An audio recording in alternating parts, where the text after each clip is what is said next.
Путевка в творческое будущее. В Чувашском государственном институте культуры и искусств прошла церемония вручения дипломов. В торжественной обстановке будущие работники культуры получили долгожданные документы об окончании вуза. В этом году 109 человек стали дипломированными специалистами. 32 из них окончили институт с отличием. Все они готовы заявить о себе на многогранном поприще культуры. Молодым концертным исполнителям, руководителям оперно-симфонических оркестров и академических хоров, режиссерам театральных представлений, вокалистам есть что сказать. За их плечами хорошая школа обучения и огромный творческий потенциал, который новоиспеченные специалисты стремятся реализовать. Я благодарен всем преподавателям, студентам, своим друзьям, что всегда мы были вместе.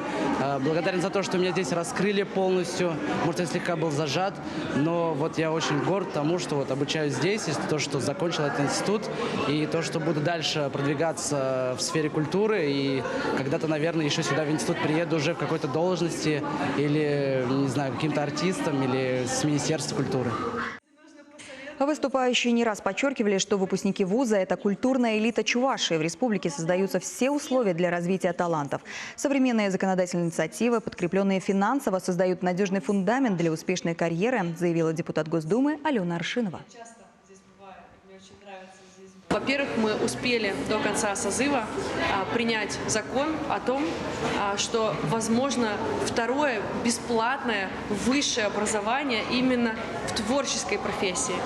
Это первое. Во-вторых, конечно, мы делаем все возможное, чтобы даже обычные наши, не только специализированные учреждения или училища, которые именно творческой направленности, а обычные школы и детские садики были наполнены атмосферой творчества.